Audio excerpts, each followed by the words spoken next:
Back in 2020, President Biden vowed to work hard to secure the Hispanic vote, pledging to enact policies that will directly impact them. Take a listen. To make sure we're giving Hispanic Americans the support and respect they deserve and need at all times, we have to change our attitudes. That's why I've laid out extensive plans that demonstrate how we're going to use every tool at our disposal to take on the inequities that hurt Hispanic communities. Now, analysts say Democrats need to do even more if they want to win the 2024 election. The Koch political report highlights a study that analyzes Latino voter trends in key battleground states. Amy Walter writes, quote, "It paints a worrisome picture for Democrats who may be hoping that increased Latino turnout in 2024 will cement their gains in key battleground states. For years, the working assumption among many campaign professionals was that Latino voters stayed home in midterm elections but showed up in presidential elections. As such, a district or county with a significant Latino population would perform much better for Democrats in a presidential year than a midterm. But Republican candidates can make significant inroads with these voters, especially if they put a full court persuasion press on them, while Democrats only engage these voters at the very end of the campaign." Joining us now, Communications Director of the Libre Initiative, a national advocacy group for Latino Americans, Wadi Gaitan. Thank you so much for being on. So, what is the state of Latino support for Democrats? Are Democrats losing Latino voters?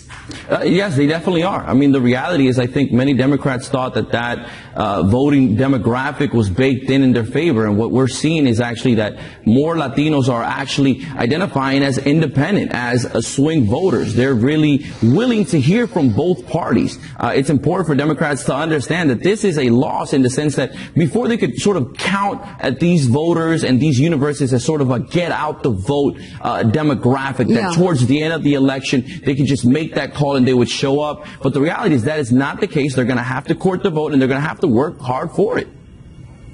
So sort of give me a snapshot of the mindset here of the Latino voters who are deciding that they're going to be independents or may not vote Democrat. In that mindset, what are the issues that are drawing them away from the Democratic Party?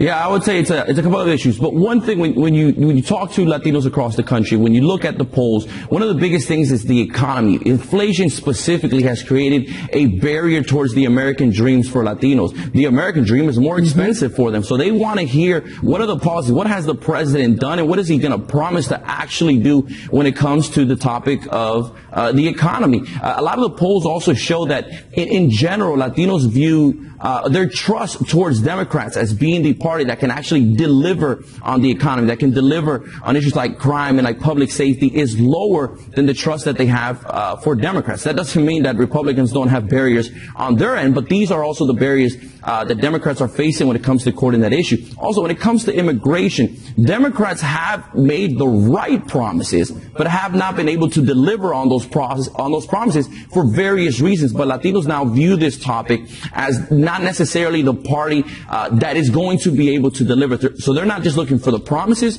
they're looking for results on the topic of immigration. So, Wadi, obviously the Latino vote, not monolithic, different people, whether they're country of origin or where they live in the United States, changes their viewpoints. But let's just focus on one state in particular real quick. It's Florida, which has trended away from Democrats in recent cycles. This idea that the anti-socialism argument that Republicans are putting forth has been successful. Do you see anything that could push Florida back towards the blue column, or do you think it's pretty safely red right now? I think it's safely read, but Republicans have made a lot of work in that area. So if Democrats genuinely want to win over Hispanics across Florida, they're going to have a strategic, targeted approach. Right now, you're talking about that there's the distinct backgrounds, right?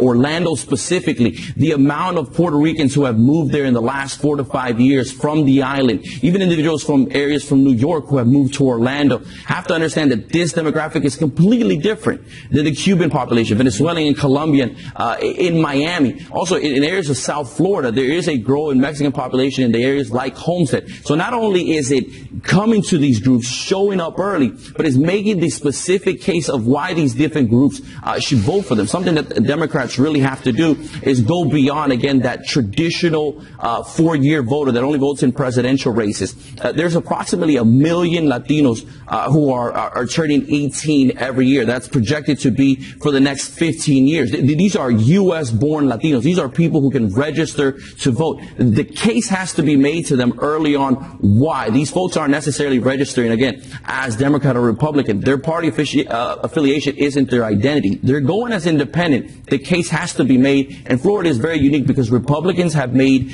a lot of headway, and they've had the results to show for it. The Libre initiatives. Wadi Gaitan, thank you very much for being on the show this morning. Thank you.